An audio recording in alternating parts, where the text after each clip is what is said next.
chứ bao mà khai 300 kg mà khai ban mà liên 80,000 200 kgก็គេយក 200 kg លក់អស់ដែរ បាទ500 kg ក៏លក់អស់ ហើយ1គីឡូយើងលក់បានតម្លៃប្រហែលលោកពូ តាមទីផ្សារបើសិនជាគិតទៅបើសិនគេថាចុះថោកអស់លេងក៏នាំ 17000 ដែរ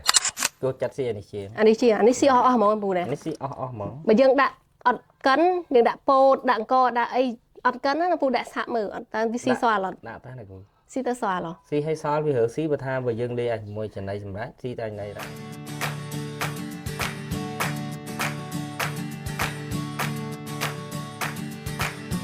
ជំរាបសួរលោកពូ បាទ ចាជំរាបសួរអូ អូយ ចេះហៅនឹកឃើញបងប្អូនមើលលោកពូគាត់ឆ្លៀតដាក់ចិញ្ចឹមមាន់នៅក្នុងដីគាត់ហើយមានដំណាំដាំដុះចម្រុះគ្រប់ប្រភេទតែម្ដងពូ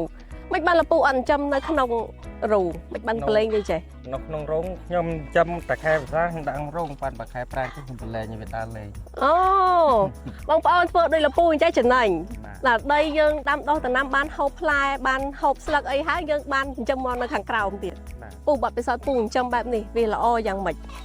ខ្ញុំចាំបែបនេះវាល្អត្រង់ថាវាដើរលេងបានសុខភាពវាល្អហើយវាដូចថាគេហៅថាហាត់ប្រានសាច់ដុំឲ្យសាច់ណែន អូបងប្អូនចិញ្ចឹមមាន់ឲ្យសាច់ដុំល្អសាច់ណែនហើយរសជាតិឆ្ងាញ់យើងប្រឡែងវាអញ្ចឹងហ្មងទៅ លេងវាដើរលេងកុំឲ្យវាធុញថប់នៅក្នុងក្រុងអញ្ចឹងណា អូ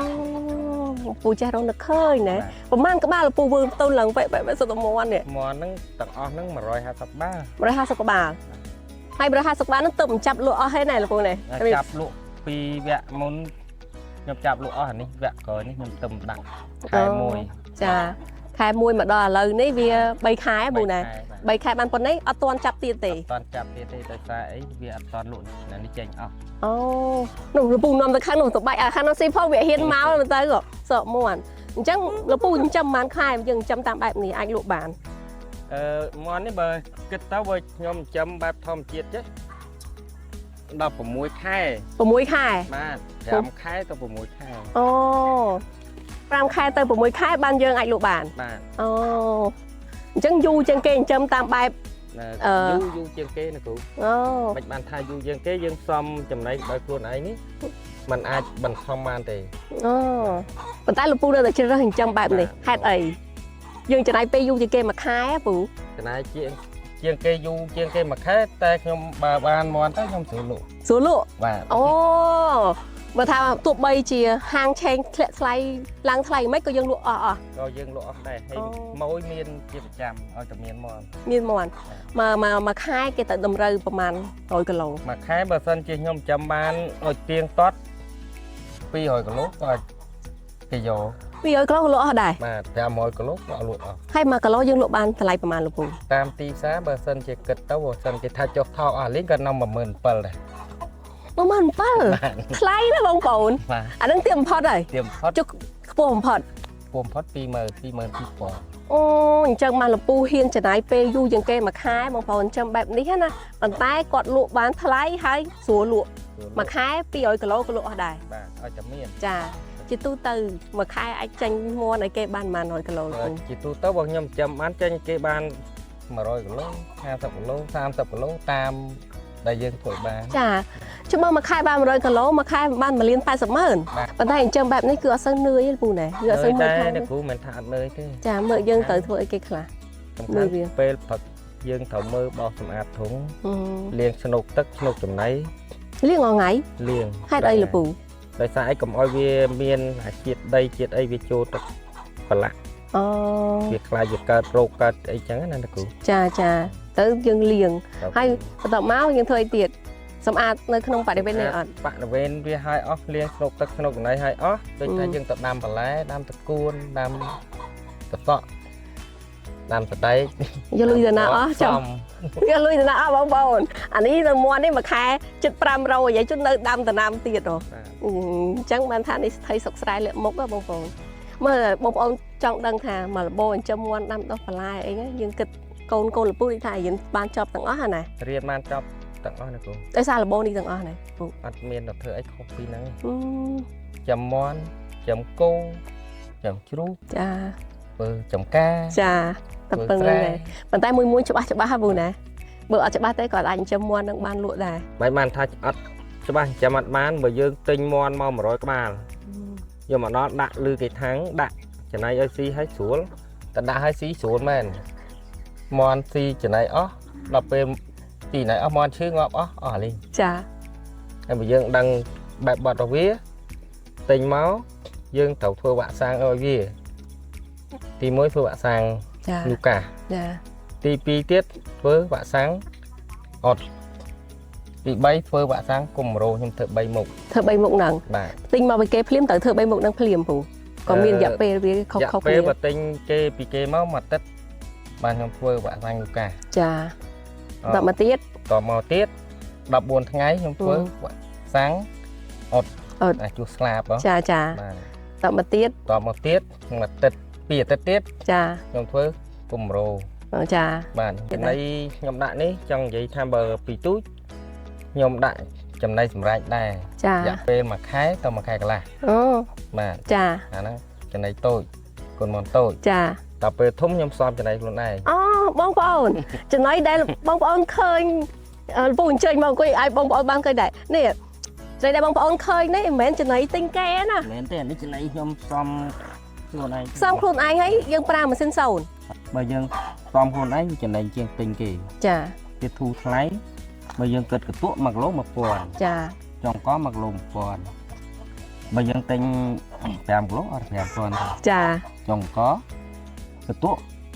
5គីឡូអត់5000ដែរ ហើយបានលេខ1ឡូទៀត បាទហើយយកសិតតែរបស់ថ្មី ចា ដូចជាតកួនស្លឹកឆាយា បន្លែដែលយើងអាចរកបាននៅជិតផ្ទះ ដែលយើងអាចធ្វើបាន អូ ហើយអាស្មៅអែមយើងហ្នឹង ខ្ញុំហាន់ហើយដាក់ចូលនេះឲ្យសូន អូនៅពេលដែលយើងធ្វើចំណីខ្លួនឯងចេះដែលគិតថាយើងអាចចំណេញបានប្រមាណភាគរយដែរយើងប្រៀបធៀបជាមួយអាមន់ដែលស៊ីចំណីក្រងណាវាខុសគ្នាបែបម៉េច ខុសគ្នាថាជា30%ដែរណាគ្រូបើយើងឲ្យទិញចំណីក្រុងឲ្យស៊ីស្រាប់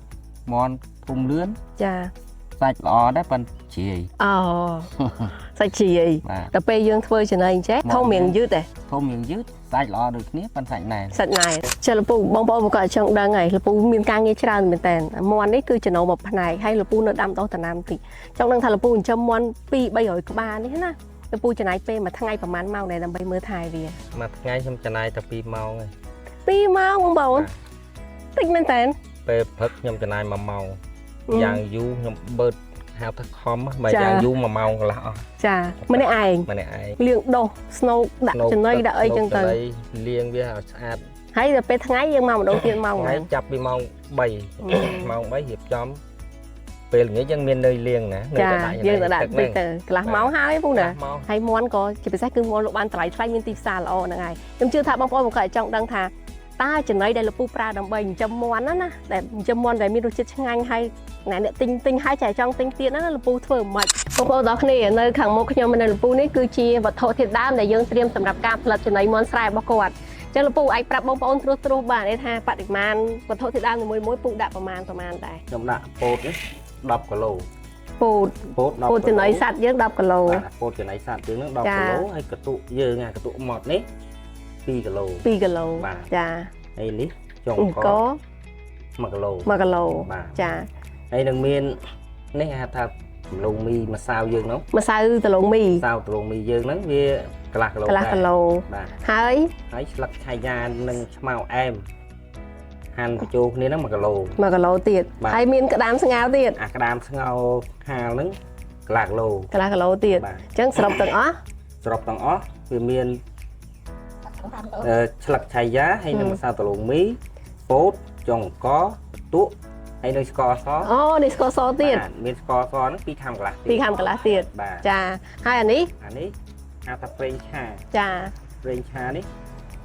ដាក់2ខាំកន្លះដែរ ដាក់2ខាំកន្លះដែរចា អត់ដល់3ខាំទេ ចាខាងនេះបូ អានេះគេហៅថាវីតាមីននៅទីផ្សារបើយើងដាក់ឲ្យវា3ឡាព្រា 3ស្លាបព្រាចា មកវត្ថុធាតុដើមដែលខ្ញុំផ្សំប៉ុណ្ណឹង ចា ដាក់តែប៉ុណ្ណឹងទេ អូងាយបងប្អូនអញ្ចឹងតោះយើងទៅមើលពីដំណើរការនៃការកិនទាំងអស់គ្នាថាតើចេញមកគ្រាប់ចំណីហ្នឹងវាបែបម៉េច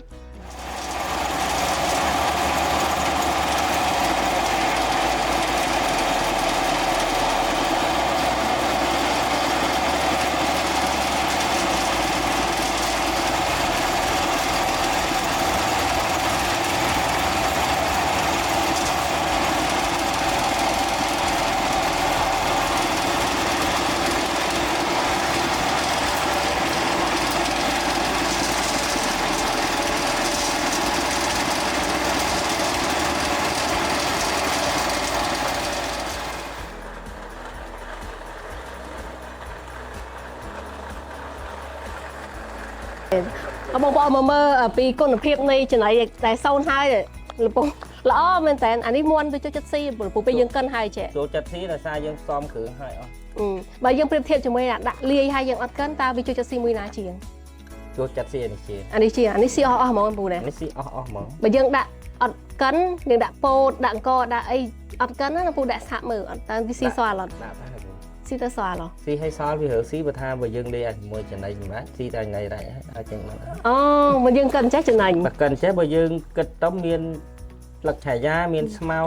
ចាមានស្ករសមានអីចឹងបើបោកចូលនេះអស់ហើយវាមានកិច្ចតារួចចាស៊ីទៅអស់ចាប់យកអញ្ចឹងចំណេញបងប្អូននៅពេលដែលកិតចេះលពូដែលគិតមើលនៅពេលយើងប្រើវត្ថុធាតុដើមខ្លួនឯងចេះណាយើងទិញយកមកផ្សំហើយ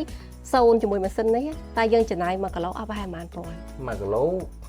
គិតថា1គីឡូចំណីនេះចា1គីឡូចំណីយើងត្រូវចំណាយអស់ប៉ុន្មានបន្ទាប់ពីយើងលាយគ្រឿងផ្សំហើយយើងយកវាមកសូនទៅជាចំណីបែបនេះបើយើងគិត1គីឡូដូចគ្នាបើពោត1គីឡូចុងក1គីឡូវាអស់ពោត1គីឡូ1000ចាចុងក1គីឡូ1000ចា2000អស់2000បន្ទាប់1គីឡូ1000ដែរអស់3000អស់3000នេះមក3គីឡូណាចា3គីឡូយើងអស់3000ចាតែប្រេងឆាកសយើងបូកផ្សំមកយើងកណនីតាមហ្នឹងមកវាអស់តិចទេអាហ្នឹងគ្រឿងផ្សំបើប្រៀបធៀបទៅវានៅតែធូរជាងចំណីជាក្រោចាប៉ុន្តែយើងបានចំណីស្រស់ល្អបែបហ្នឹងឯងស្រស់ហើយចង់និយាយថាថ្មីសពថ្ងៃហ្មងចាថ្មីរាល់ថ្ងៃអញ្ចឹងមួនក៏វាចូលចិត្តស៊ីឈ្ងុយបងប្អូនឈ្ងុយមែនតើពីព្រោះវាមានប្រេងឆាហើយមានសំខាន់មានជាតិស្ករហើយនិងអំបិលទៀតមានអំបិលហើយមានក្តាមស្ងោរមានត្រីស្ងោរអញ្ចឹងអូមានក្តាមហ្នឹងត្រូវតែស្ងោរទៀតទៅពូស្ងោរឲ្យហាលស្ងោរដាក់អំបិលយើងហាលវាឲ្យស្ងួតមកសពប់ទៅហើយបើយើងយកវាមកដំហើយយកមកកិនចាលពូខ្ញុំឃើញលពូយកប្រេងឆាមកចាក់នេះណាពេលចិត្តចប់ហ្នឹងហេតុអីបានយើងត្រូវចាក់នៅក្នុងម៉ាស៊ីននេះពេលអស់ហើយចាក់ចុងក្រោយនេះចាចាក់ឲ្យវាកុំឲ្យវាកាំងអានេះវាដូចថាស្អិតនៅក្នុងអាកញ្ឆេងអូបងប្អូននៅពេលទិញម៉ាស៊ីនសូនចតីនេះទៅត្រូវដឹងពីវិធីសាស្ត្រនៅក្នុងការថែទាំវាដែរយើងមិនចេះប្រើវាណាបងពូអត់ដឹងរឿងអត់បានទេចាស្អិតជាប់ក្នុងហ្នឹងកាលណាយើងអស់ហើយចាក់ប្រេងឆាតិចឲ្យវិលអញ្ចឹងអាប្រេងឆាមកមិត្តចូលតាឆ្លោះចានេះក៏វិធីសាស្ត្រថែទាំដែរប៉ុន្តែបើសិនបងប្អូនអ្នកដែលទិញម៉ាស៊ីនសូនចំណីសត្វ2មីនតិចទៅគឺមានអ្នកប្រឹក្សាអ្នកណែនាំពីវិធីសាស្ត្រនៅក្នុងការប្រើប្រាស់វិធីសាស្ត្រថែទាំលពូចេះវិធីសាស្ត្រថែទាំក៏ដោយសារតែក្រុមការងាររបស់មីនតិចដែរទៅលពូចាហើយម៉ាស៊ីននេះទិញមកប្រហែលឆ្នាំហើយបាននៅមើលទៅនៅល្អទិញមក1ឆ្នាំជាង1ឆ្នាំជាងមិនដែរលពូបើសាប្រើប្រាស់បើសិនជាមានវាស្រួលជាងអត់តែថាឲ្យគុណភាពក៏វាល្អដែរចាមួយទៀតលពូប្រហែលជាបងប្អូនចង់បានលេខតំណតំណងលពូហើយទី1គឺចង់សួរបាត់ពិសោធន៍បន្ថែមពីការចិញ្ចឹមមាន់មិនបានល្អហើយទី2ចង់ទិញមាន់សូមលេខទូរស័ព្ទឲ្យបងប្អូនមួយខ្សែមកលពូ088 45 35 865ចាបច្ចុប្បន្ននៅភូមិតាពាំងថ្មឃុំលបើកចាបាទស្រុកឈូកខេត្តកំពតស្រុកឈូកខេត្តកំពតអញ្ចឹងបងប្អូនដែលត្រូវការទិញមាន់អាចតំណតំណងមកលពូបានអញ្ចឹងបងប្អូនបានមើលវីដេអូនេះតាំងពីដើមរហូតដល់ចប់ហើយសម្រាប់បងប្អូនដែលចង់បានម៉ាស៊ីនឃើញហើយលពូប្រើស្រួលចង់បានម៉ាស៊ីនសូនចរិស័តនេះអាចតំណទៅក្រុមហ៊ុនមានតិចបានហើយចង់បានមាន់ស្រែតំណមកលពូមានមាន់ស្រែរសជាតិឆ្ងាញ់ចិញ្ចឹមដោយផ្ទាល់ដៃហើយបងប្អូនឃើញស្រាប់អញ្ចឹងចំណីដែលគាត់ប្រើគឺចំណីធម្មជាតិសុទ្ធសាធតែម្ដងចាអញ្ចឹងអរគុណលពូដែលបានចំណាយពេលវេលាដ៏មានតម្លៃចែករំលែកតាំងពីបទពិសោធន៍នៅក្នុងការចិញ្ចឹមមាន់មិនលក់បានថ្លៃមានទីផ្សារល្អរហូតដល់ការកែច្នៃចំណីដែលខ្លួនឯងទៀតអញ្ចឹងសម្រាប់វីដេអូនេះគឺមានតែប៉ុណ្្នេះទេហើយបញ្ជាក់អណ្តែបើសិនបងប្អូនចង់បានម៉ាស៊ីនល្អបែបនេះសូមតំណទៅក្រុមហ៊ុនមានតិចចាសូមអរគុណ